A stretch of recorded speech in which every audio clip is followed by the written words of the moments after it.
Mes origines. Mes parents sont venus de Pologne en France dans les années 1920 et quelques. Ma mère était en France déjà avant et mon père a passé par l'Allemagne. Ensuite, il s'est installé en France, dans la région minière de l'Est, parce qu'il y avait beaucoup de personnes qui parlaient le polonais et que c'était plus facile pour lui que d'apprendre le français. Et je suis restée dans cette région jusqu'à l'âge de 12 ans. Et lorsque la guerre a éclaté, nous sommes partis nous réfugier à Limoges, en Haute-Vienne, jusqu'en 1945. Pendant les 4 ou 5 années où j'étais en Haute-Vienne, avant d'être internée 44. par les Allemands, j'étais interne au lycée de Limoges, où j'ai réussi à faire mes études quand même jusqu'en seconde. Après 1945, j'ai repris mes études, mais à Thionville, en Moselle, et j'ai passé mon baccalauréat en 1946. Après quoi, entre-temps, évidemment, il y avait la période où j'ai été internée à Annemasse, parce que mes parents avaient décidé que c'était plus prudent pour eux d'envoyer leurs enfants en Suisse. Ils avaient peur que nous soyons déportés. J'ai donc fait un passage depuis le 31 mai 1944 jusqu'aux environs du 15 août au Pax, à la prison du Pax à Annemasse. Après quoi, je suis retournée chez mes parents à Limoges. Ces derniers sont partis essayer de ramasser ce qui restait de leur vie en Lorraine. Je suis restée, moi, une bonne année encore chez de la famille à Limoges. Je les ai rejoints en 45 ou 46, je ne me souviens même plus. En 45, je crois. Oui, en 45. Ou en 46. Oui, en 46, je les ai rejoints en Lorraine, où j'ai passé mon baccalauréat. Et quand nous sommes arrivés chez nous, il ne restait plus rien. Des murs vides, plus de magasins. Mon piano avait été cassé par les nazis. Le reste a été distribué à n'importe qui. Il n'y avait plus de meubles, il n'y avait plus de magasins, il n'y avait plus rien du tout. Mon père, qui a eu beaucoup de chagrin parce que j'étais internée, est rentré très malade, avec un gros diabète qu'on ne soignait pas aussi bien que maintenant.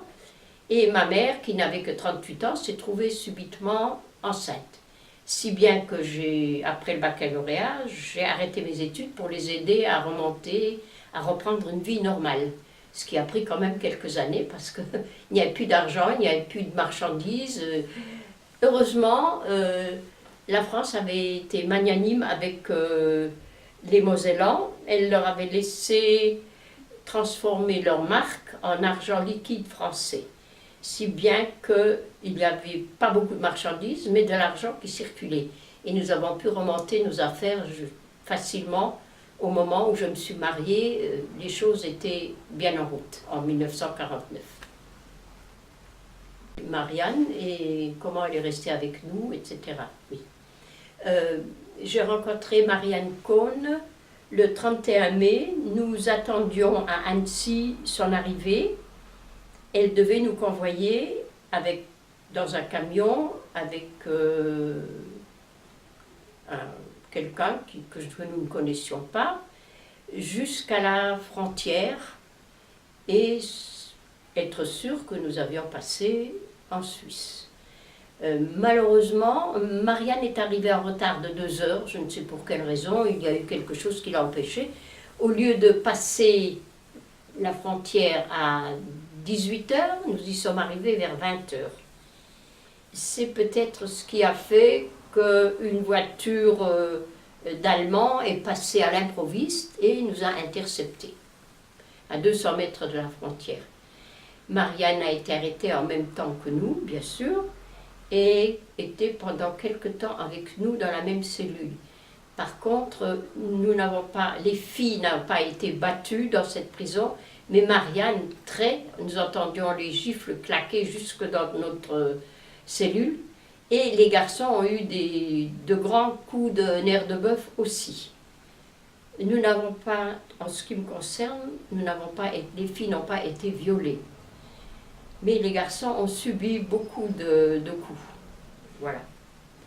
Marianne est restée avec nous jusqu'au 10 juillet. Dans les premiers temps, nous étions un groupe de 32 enfants et elle s'est occupée activement de consoler les pauvres enfants qui avaient entre 3 ans et 12 ans. Elle savait faire cela très très bien. Alors que nous étions complètement... nous n'avons pas compris ce qui nous arrivait au début. C'était tellement simple, on avait cru que c'était tellement simple d'arriver à la frontière et puis de passer. Alors que ce n'était pas ça du tout. Marianne était très dévouée avec les petits, avec les grands, avec tout le monde. Et en plus de ça, elle s'est sacrifiée pour nous parce qu'elle aurait pu se faire hospitaliser et la résistance l'aurait sortie des griffes des Allemands. Mais les Allemands lui avaient dit tout de suite, si vous essayez de sortir de chez nous, de vous faire enlever, parce qu'ils savaient très bien qu'il y avait des résistants qui l'attendaient, à ce moment-là, nous tuerons les enfants.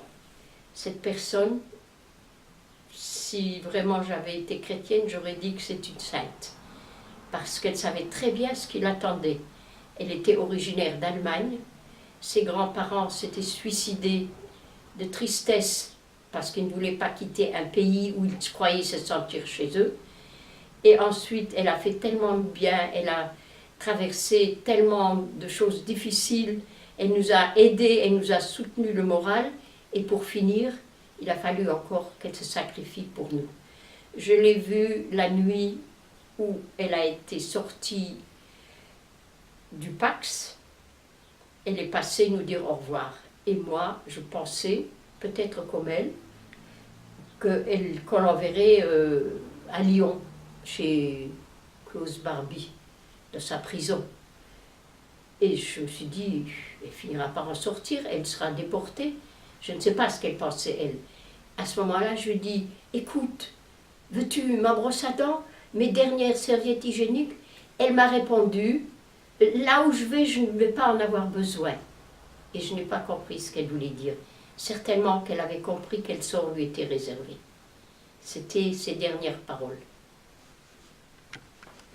Et puis ensuite, ils vont l'envoyer peut-être jusqu'en Allemagne dans un camp. Oui. Et comme les Américains machin arrivent, elle a des chances de s'en tirer.